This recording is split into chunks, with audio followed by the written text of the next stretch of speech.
Welcome to Matt Freeman's Bass Bunker. I'm Matt Freeman. Okay, today we're back in the Bass Bunker, as you can see, but technically I'm still on tour with Rancid, opening up for Green Day on their Saviors Tour, along with Smashing Pumpkins and Linda Lindas.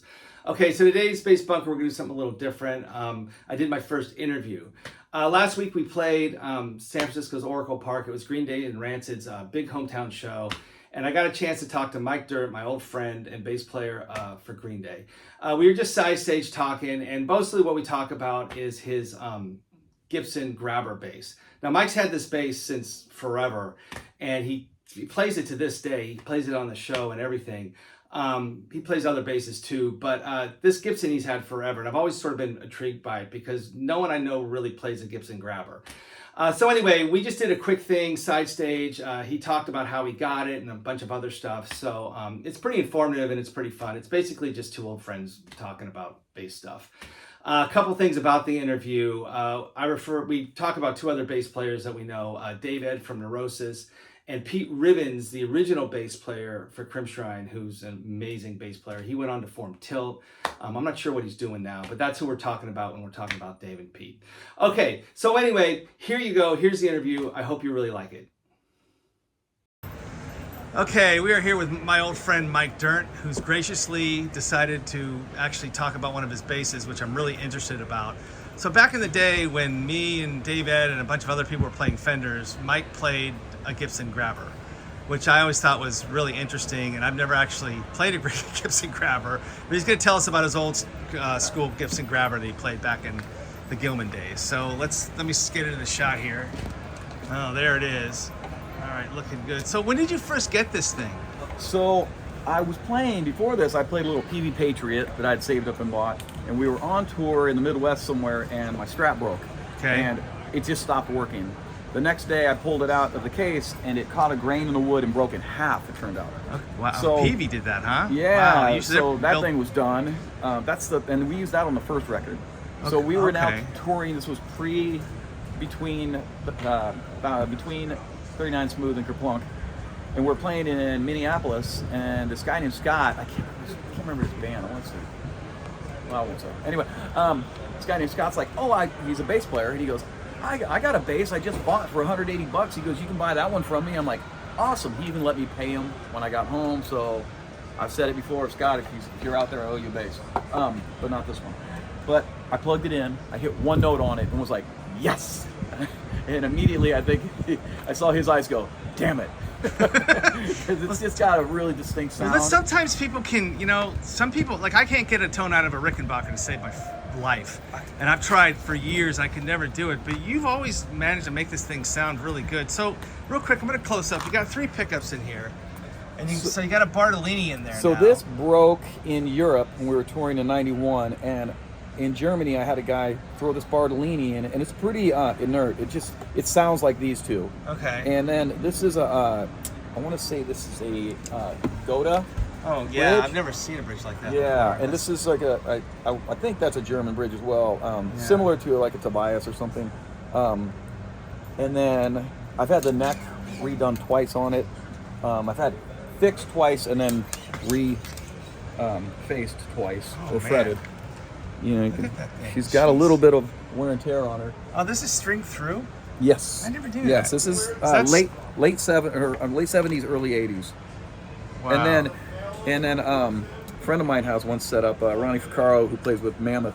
And he goes, how'd you get your switch, bypass your switch? I said, easy. Duct tape in there. He was like, of course. That's some East Bay punk rock right there. When in doubt, use some duct tape. So are you playing all these 3 at the same time?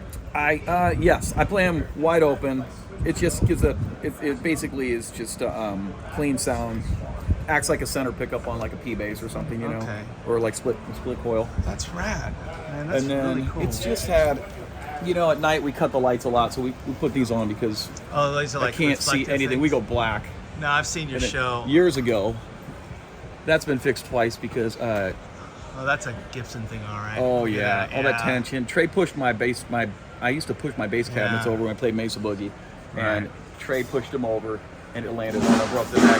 And then another time, speaking of drummers, yeah, I know, right? That's Trey, but he broke the neck again trying to save my bass, not knowing I had moved it. Trey's just trying to look out. Oh my God. Oh, well. But yeah, so and then you have fast forward. What else you got now? These are coming out now after all these years.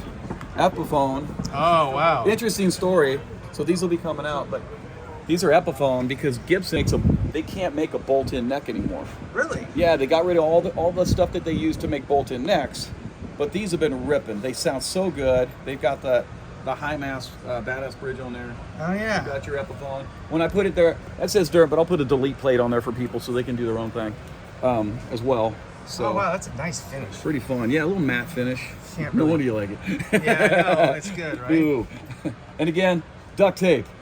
Oh, is that gonna come stock? They can do that at the factory? No, it's just me. You should- Easy way, you You know. should put some instructions for them to do it. It's like there's a simple way to bypass that. But No, that's yeah, cool. I'm loving them, man. I really am. That's- And this is an ebony neck, which they've never done, which is just plays so good. All right, yeah, because this Buttery. one's maple, right? Yeah, this thing is maple, and you know, I definitely there's days where I pick this thing up and go, you know, it's weighty. It's a muscular base to play with the left hand, and you definitely go to traps, but it's worth the sound. This one of all of these basses, so the Ripper, just to be long-winded for a second. No, go ahead. I played so many shows. Me and you used to play. We played at Gilman together with Yeah, with- no, you with did. our OG basses. But I played hundreds and hundreds. I mean, you can look all over. It's been everywhere from Poland to Asia, you name it. But this thing it has been around the block and then some. And what was I gonna say? Oh, the other ones, the Ripper and the what's the other one called? The Grabber had a sliding pickup. The Grabber had a slide. So that's not a Grabber. What's that? This is G3 is for Grabber 3. Okay, 3 Grabber. pickups. Okay. The Grabber had a slider. To me, it was either or when you're sliding that thing. Yeah, I've never need that s- center yeah. space. And then the Ripper with the square headstock was really cool. That's what Chris Novoselic played from Nirvana. Okay. He got a great sound out of it, but it had a Bill Lawrence pickup system in it, and the saddles would fall off every time you changed the strings if you tilted the bass at all. So Really? I always thought that was a little funky. But I sold one of those to Todd Pond, who was in a punk band in the East Bay. He got a great sound out of it. Yeah, So- like I said, bass bunker people. One of the things about bass is like some people can get good tones out of stuff. Some people can't. Like I've never really played Gibson, but like I said, I've tried to play Rick's, man, and I can't. Something's wrong with me. I can't do it. Yeah, I always feel like Rick's they always had that like weird thing in the saddle. Yeah, You know, I- like a soft saddle thing, but I feel like a Rick has to be run, like the sound has to come from the amp as much as it has to come Yeah, I from the think you bass. just got to plug it into like two big Marshalls, Yeah. like Lemmy. Exactly. So today, bass bunker people, we were actually playing at Oracle Park, which they call it now. I remember it as Pac Bell. It's where the Giants play. So these two guys are back together again. Not necessarily in the East Bay, but definitely in San Francisco. So anyway, so that's pretty cool. I brought this out. I'm Look going at to play that this thing. tonight. Oh my God. Yeah, it's pretty cool.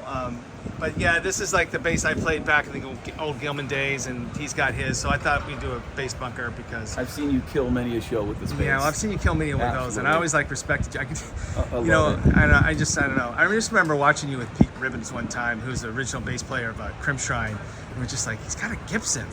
The Bay Area brought it with the bass players back in the day. Yeah, I They know. really did. You, I remember being a me. kid looking up, going, "Damn!" It was like I was a freshman and everybody else was seniors, going, "How the hell am I gonna get on the team?" Yeah, well, But you- make it happen, you know. You could hold your own. Yeah, we had a good time, man, and it just I look back and I go, man, you guys like you, Pete, Dave Ed, and just all these. How killer great was bass Pete players. Ribbons, dude? He was so good. He like, I don't know what happened. He's like, after Crimshrine, he stopped playing bass or something. I don't know. It was like so. I used to watch him.